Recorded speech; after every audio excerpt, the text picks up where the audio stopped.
Hola, ¿qué tal? Gusto en saludarte. Hace tiempo me solicitaron que hiciera un video del método de PCR y bueno, yo siento que es acertado porque el PCR es una técnica muy recurrente y común en los laboratorios de biología molecular y mucho de lo que sabemos de cómo operan los seres vivos a nivel molecular fue gracias a experimentos basados en PCR. Y para explicarte qué es esto, lo quisiera hacer con la siguiente comparación. Aquí tenemos uno de mis libros favoritos, que es un compendio de cuentos. Entonces, no obstante lo maravilloso que es cada uno de ellos, vamos a suponer que yo quiero compartir el cuento de Funes el Memorioso con mis amigos o con los estudiantes de algún grupo. Entonces, a pesar de lo interesante que pueden ser los demás cuentos, yo sé de qué página a qué página encuentro Funes el Memorioso. Y así es como empieza. Entonces, ¿qué hago? Voy a la fotocopiadora, abro el libro donde encuentro Funes el Memorioso y saco copias y copias y copias de este cuento para distribuirlo y así compartirlo con los demás. Ahora imagínate el genoma de esta bacteria Bacillus subtilis, son 4 millones aproximadamente el tamaño de su genoma, y que a mí me interesa en particular el gen de la gliceraldehído 3-fosfato deshidrogenasa. Aquí tenemos la secuencia de este gen. Entonces la pregunta es, si yo lo quiero recuperar, si yo lo quiero aislar del contexto del resto del genoma, lo más fácil que puedo hacer es sacarle copias. De la misma manera que puedo fotocopiar el cuento de Funes el Memorioso. Entonces, al decir sacar copias de este gen, esencialmente es replicar específicamente este DNA, sintetizar el DNA. Ante todo, PCR es un método de síntesis de DNA. PCR, por sus siglas en inglés, reacción en cadena de la polimerasa, fue una técnica montada por Harry Mullins y ha sido tan importante para el desarrollo de la biología molecular que fue galardonado con el Nobel en el año 93. Date cuenta el tiempo que ha transcurrido, ¿no? No es una técnica tan nueva. Pero te decía que es esencialmente un procedimiento de síntesis de DNA, como ocurre en la naturaleza. ¿Qué necesito? Un DNA molde, que es este que vemos en azul, y una DNA polimerasa que toma este molde y tomando como insumo desoxinucleótidos trifosfato, va sintetizando la cadena complementaria en dirección 5' a 3', pero yo creo que no está de más un recordatorio de replicación antes de hablar propiamente de la técnica de PCR. Tenemos el DNA molde, que es de doble cadena, el DNA que tenemos todos los seres vivos. Entonces, para que se replique el DNA, esto es cuando la célula decide dividirse, este DNA se tiene que abrir. Y una vez abierto, cada cadena será molde para la síntesis de las cadenas complementarias, que son, recuerda, antiparalelas. La flechita y esta denotan la dirección en la que ocurre la síntesis del DNA. Obviamente, cuando se replica el DNA, previo a la división celular, el DNA se tiene que abrir porque además de que las cadenas están físicamente cerca, el DNA está súper empaquetado porque recuerda que si no es así, pues no cabe dentro de la célula. Entonces hay cualquier cantidad de proteínas que desenrollan el DNA y que lo van abriendo como requisito indispensable para que ocurra la síntesis de DNA. Y algo que no es trivial es que la síntesis requiere del OH3' libre que tiene la desoxirribosa.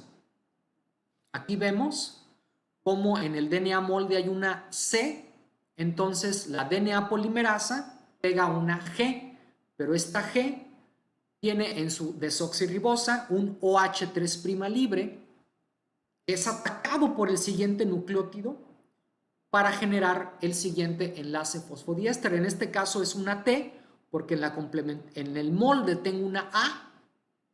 Entonces llega aquí este desoxinucleótido y se forma el enlace fosfodiéster entre estos dos.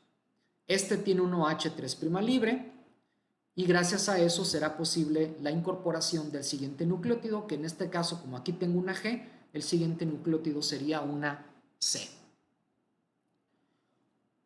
La DNA polimerasa por sí sola no puede sintetizar DNA, o más bien necesita que alguien la impulse a sintetizar DNA. Y ese impulso lo recibe de una enzima que se conoce como primasa. ¿Qué hace la primasa? Sintetizar un oligonucleótido de RNA que conocemos como primer. Ese oligonucleótido de RNA, ese pedacito de RNA, aunque sea RNA, tiene un OH3' libre. Y gracias a ese OH3' libre, luego llega la polimerasa. En este caso estoy representando la polimerasa que replica el cromosoma de Escherichia coli, que es la número 3. Entonces, una vez que se pega el primer por la primasa, llega la polimerasa y arranca con la síntesis en esta dirección.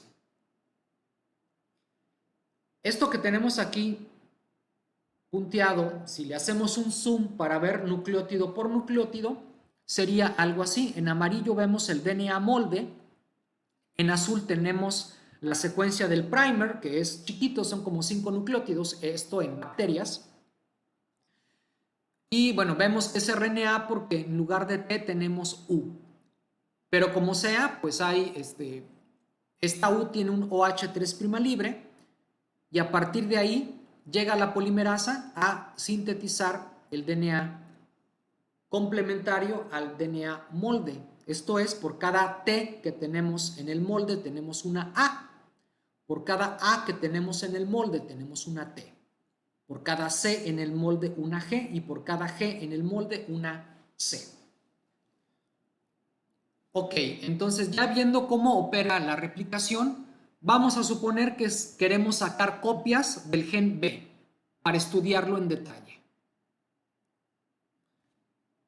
Pero aquí te muestro parte del contexto en el que está el gen B, del contexto genómico. O sea, tiene dos genes vecinos, el gen A y el gen C. Y no obstante que el gen A y el C pueden ser muy interesantes, a mí me interesa el gen B.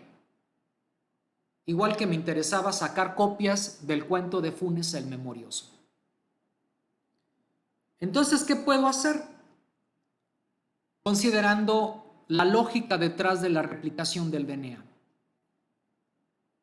Pues yo puedo adicionar en un tubito este DNA y poner primers específicos, ya no de RNA, sino de DNA, pero que se unan en los extremos de este gen B. Entonces, un primer que se pegue al inicio y otro primer al final. Y a partir de ahí que se lleve a cabo la síntesis del DNA. Sin embargo, yo ubico al menos 3 problemas que son los que resuelve el PCR. Necesito mantener el DNA abierto. Ve cómo aquí las cadenas están muy cerca y aquí ya no. Entonces, en la célula viva, el DNA se abre y se mantiene así por ciertas proteínas. Pero saldría muy caro adicionar ese tipo de proteínas en una reacción. La otra cosa es que la polimerasa, mientras tenga un OH3', va a seguir su camino. Y por más interesante que sea el gen A o el C, yo no quiero que la polimerasa llegue hasta acá o hasta acá. Entonces la tengo que delimitar. Y otra cosa, así puedo sacar una copia, pero pues como decimos acá, uno no es ninguno. Entonces necesitamos sacar múltiples copias. Y mientras más moléculas tenga, mejor. Estos tres problemas se resuelven con la polimerasa de Thermus aquaticus. Esta bacteria vive en aguas termales, es decir, la bacteria se mantiene viable incluso a 80 grados centígrados. Si la bacteria vive a esa temperatura, quiere decir que sus proteínas mantienen su estructura y su función a tal temperatura. Por lo tanto, si es viable a esta temperatura, su DNA puede replicarse a esta temperatura. Por lo tanto, las polimerasas, las DNAs polimerasas que posee la bacteria, son activas a esta temperatura. Entonces, por ejemplo, Escherichia coli puede tener hasta 5 polimerasas. Una de estas polimerasas de Thermus aquaticus es la que conocemos como Taq polimerasa y es la que usamos en el PCR. Síntesis de DNA a altas temperaturas. Pero lo demás es igual. No deja de ser una DNA polimerasa que requiere un molde de 3 a 5 para sintetizar de 5 a 3'. Para realizar esta reacción requerimos de una máquina que conocemos como termociclador. Este modelo de termociclador no es muy reciente que digamos, pero es muy, pues indica cómo opera el PCR o cómo es un termociclador. Tengo una parrillita, un bloque metálico con huequitos, que es esto amarillo que vemos aquí. En estos huequitos es donde depositamos los tubos en donde se va a llevar a cabo la reacción de PCR, que son tubos más pequeñitos que los que normalmente usamos en laboratorio, les caben hasta 200 microlitros. Esto lo podemos programar para que oscile con diferentes temperaturas, todas ellas, digamos, temperaturas altas. Y hay 3 temperaturas importantes. Una primera temperatura que llamamos de desnaturalización. A la temperatura de desnaturalización, el DNA se va a abrir. 94 grados, la doble cadena no se va a mantener y se van a separar. Pero luego voy a bajar la temperatura, pero a mantenerla relativamente alta. Le decimos temperatura de alineamiento, que es el momento en el cual los primers se van a pegar, primers de DNA, y luego vuelvo a subir la temperatura para que la polimerasa trabaje y sintetice su DNA. A este paso le llamamos elongación. Es muy común que las Taq polimerasas comercialmente disponibles produzcan 1000 nucleótidos o 1 KB por minuto, aunque hay otras que tienen mayor procesividad y pueden sintetizar más DNA en menos tiempo. Entonces, la clave del PCR es realizar estas 3 temperaturas de manera secuencial, pero repetirlas una y otra vez. Esto es, hacer varios ciclos o rondas de estas 3 temperaturas. Y con estos diagramas lo vamos a explicar. Entonces vamos a suponer que queremos sacar copias, también decimos amplificar este gen que marcamos con este color, ¿no? Después de estas 3 temperaturas de desnaturalización, el DNA se va a abrir. Por eso aquí vemos las cadenas más alejadas. Con el alineamiento, los primers se van a pegar. Y con la elongación se va a sintetizar el DNA que represento, este DNA nuevo, con estas líneas negras. Sin embargo, si lo que quiero es sintetizar específicamente esto que represento con el color café, Si lo repito una vez, no tengo el DNA del tamaño esperado. Y por eso lo tengo que hacer muchas veces. Cuando lo hago por segunda ocasión, y aquí para que se entienda bien, divido el paso de desnaturalización y alineamiento del paso de elongación. Al desnaturalizar, estas dos cadenas se van a abrir por aquí, por eso aquí tengo una y aquí la otra. Y estas dos también se separan, aquí tengo una y la otra. Pero al alinear, se van a pegar los oligos en el sitio correspondiente. Y al elongar, al sintetizar DNA, se van a sacar copias complementarias a cada uno de estos moldes, de los originales y las dos cadenas recién sintetizadas. Entonces aquí tengo más DNA, pero aún después del segundo ciclo, todavía no tengo una copia completa de este gen en particular. Eso lo tengo después del tercer ciclo. Vuelvo a desnaturalizar, todas estas dobles cadenas se separan, al alinear se pegan los oligos o los primers en el sitio correspondiente y al elongar se va sintetizando el DNA, como vemos aquí con estas nuevas líneas negras. Pues después del tercer ciclo, cuando esta que marco aquí con el cursor se usó de molde, se sintetizó el fragmento de DNA que yo deseo.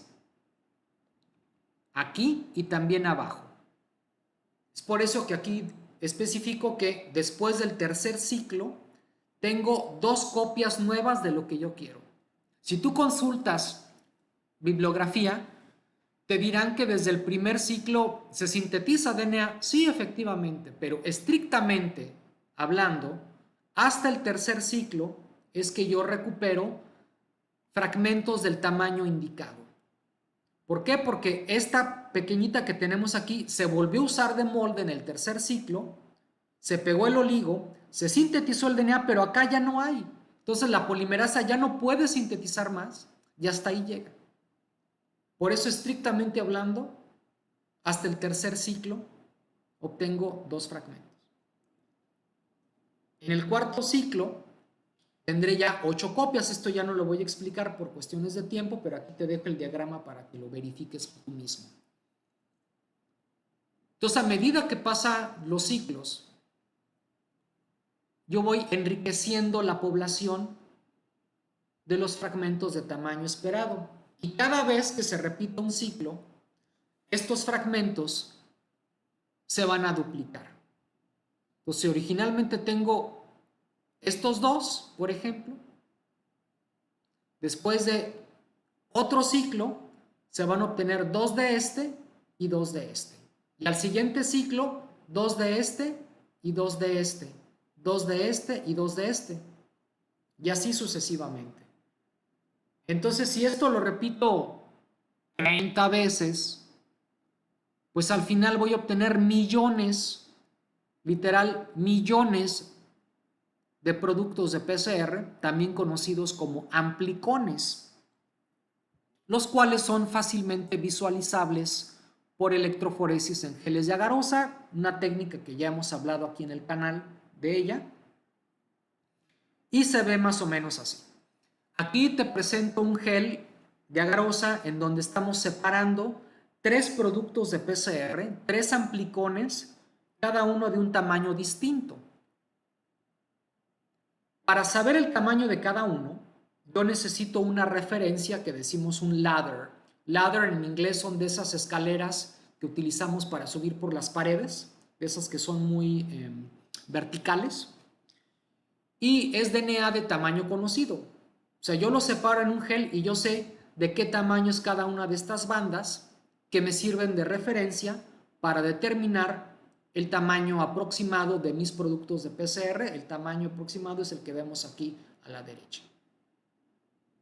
Entonces, estos productos que son fácilmente visualizables, aquí estamos poniendo 5 microlitros, estamos poniendo como la 10ª parte de la reacción. Si es muy poquito lo que tienes que poner para poderlo ver. Y bueno, esencialmente esta es la técnica de PCR.